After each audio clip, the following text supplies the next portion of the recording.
Hey, when it comes to retirement planning, one of the first things you need to plan for is how much you want to spend in retirement in order to get an idea of how much you will need saved. So let's say you want to spend $10,000 a month when you retire. Okay, great. So the amount you need to sustain that monthly spend rate is going to depend on several factors: taxes, which accounts you are pulling from, other sources of income, how it is invested, and inflation. So today I'm going to walk through all of this to give you at least an idea of what to plan for. So let's get to it.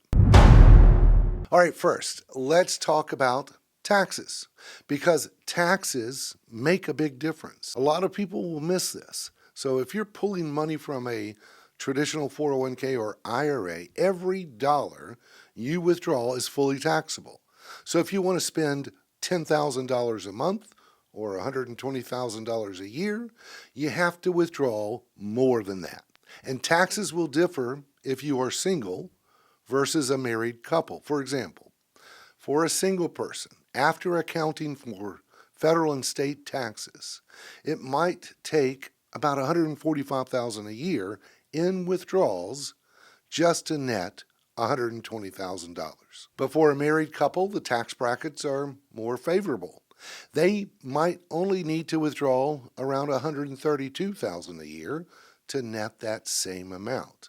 And if you live in a state with income tax, that number climbs even higher. Add a modest 5% state tax, and suddenly a single filer needs closer to $154,000, while a couple needs around $141,000. Same spending goal, but very different withdrawal needs, depending on how Uncle Sam and your state takes their share. Now, the next piece: where is that money coming from? Which accounts you pull from matters. If they are coming from pre-tax accounts, like a 401k or IRA, withdrawals are fully taxable. You'll always need to pull out more to cover the taxes. But if they are coming from Roth accounts, qualified withdrawals are tax-free. If you need $10,000, you withdraw $10,000. No extra cushion needed. If they are coming from taxable brokerage accounts, only your gains are taxed, often at a lower capital gains rate. That can make these accounts more tax efficient than pre-tax. And this is why tax diversification matters. Having a mix of account types gives you flexibility to control your tax bill in retirement. Now, in an ideal world, you'd reach retirement with everything saved in Roth accounts. Every withdrawal would be tax-free. Life would be simple. But let's be honest, that's unlikely. Most people have the bulk of their money in pre-tax accounts. Now, that said, if you've been doing some Roth conversions along the way and you've shifted your 401k contributions to Roth, maybe even had your company match go into Roth under the new tax law, you may enter retirement with a meaningful Roth balance. And that gives you the ability to mix and match. You can pull some from the Roth, maybe some from the taxable accounts and the pre-tax as well. That way, you can potentially keep yourself in a lower tax bracket and potentially make your money last longer. Now, of course, it's not just about which account you pull from. It's also about how your money is invested.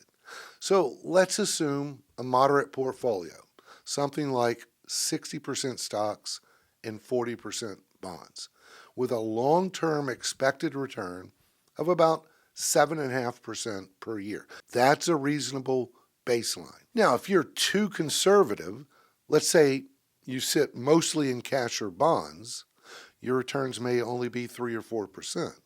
That means your nest egg has to be much larger to support the same withdrawals because it isn't growing fast enough to replenish what you're taking out. But if you're too aggressive, maybe 100% stocks, then you run the risk of what we call sequence of returns risk. In plain English, if you're pulling out money in the first year or two of retirement at the same time the stock market is tanking, you run a real risk of never recovering. That's why the way you invest is just as important as how much you withdraw. So a balanced allocation may help reduce risk while still giving your money a chance to grow and support those $10,000 monthly withdrawals. Now, this is one of the things I do for my clients in helping them prepare for retirement. Oh, and by the way, if you'd like a free retirement checkup, check out the resources below. And while you're at it, go ahead and subscribe to the channel. Give this video a thumbs up. That way you will be notified whenever I post new content. Okay, now let's shift gears to withdrawal rates. So for years, the rule of thumb was the 4% rule, meaning you could withdraw about 4% of your portfolio each year and have a good degree of confidence that you would not run out of money. Now that meant $1 million could generate about $40,000 a year. But recently, Bill Bangan, the advisor who first came up with the 4% rule, has updated his research. He now suggests that about 5% may be sustainable for many retirees. Look, that changes things dramatically. So at 5%, $1 million could generate $50,000 a year. But here's the key. Retirement spending isn't flat. Most people spend more in their 60s and early 70s, what we call the go-go years. Then things slow down in the slow-go years, and eventually in the no-go years, spending drops even more. So you may not actually need a consistent $10,000 a month for 30 plus years. That's where flexibility in your plan matters more than a single number. Another thing to consider is, what other sources of income do you have? Most people will receive a Social Security benefit, but some may have a pension or rental income on top of that. This will reduce the amount you have to withdraw from your savings. So let's run through a few real-world style examples, okay? Let's say you are retiring right now. Let's assume you are a single person and your Social Security benefit is $2,200 a month or $26,400 a year. That leaves a shortfall of about $93,600 a year that must come from your portfolio.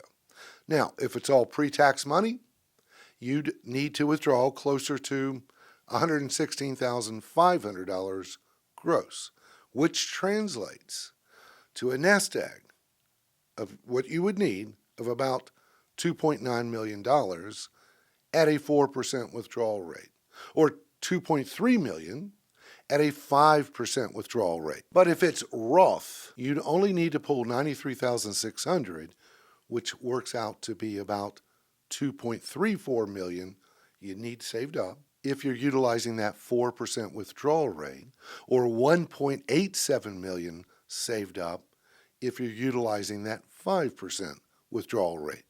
Now, for a married couple with a combined Social Security of $4,500 a month or $54,000 a year, their shortfall is only about $66,000 a year. So if it's all pre-tax, they'd need about $74,400 gross, requiring roughly $1.86 million at the 4% withdrawal rate, or $1.49 million saved up if you're utilizing the 5% withdrawal rate. And if it's Roth, they'd only need $66,000, which equals $1.65 million saved up, utilizing a 4% withdrawal rate, or $1.32 million saved up at a 5% withdrawal rate. Now, let's say you are retiring in 5 years. We're going to assume a 3% inflation.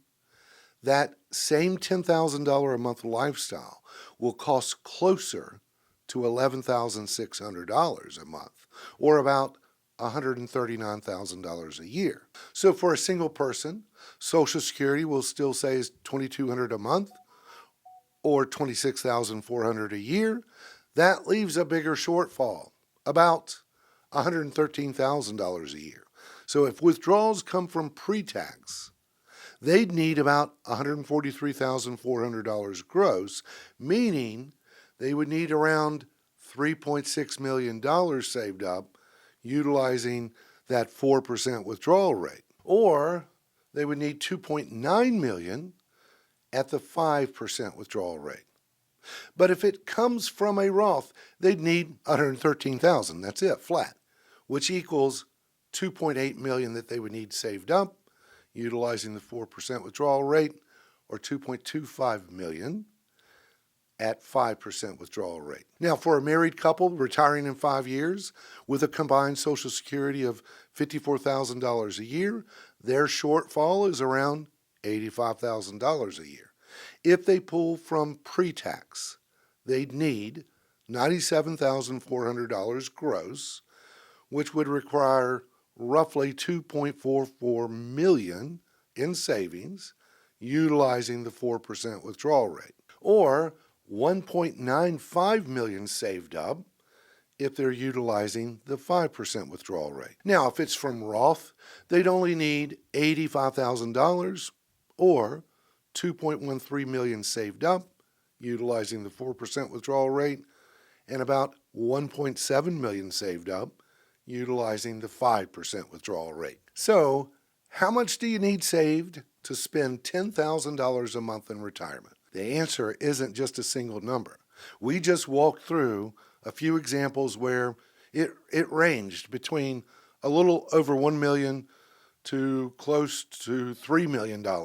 It really depends on how much of your portfolio is pre-tax versus Roth versus taxable, how the money is invested, how much Social Security or pension income you'll have, how taxes and inflation shape your withdrawals, and most importantly, how your spending actually evolves over time. Now, the good news is, with the right mix of investment accounts and withdrawal strategies, the number you need to retire may be lower than you think. So again, you may want to check out the resources below to see what your actual number is, because retirement planning is unique to the individual. Hey, hope you have found this helpful.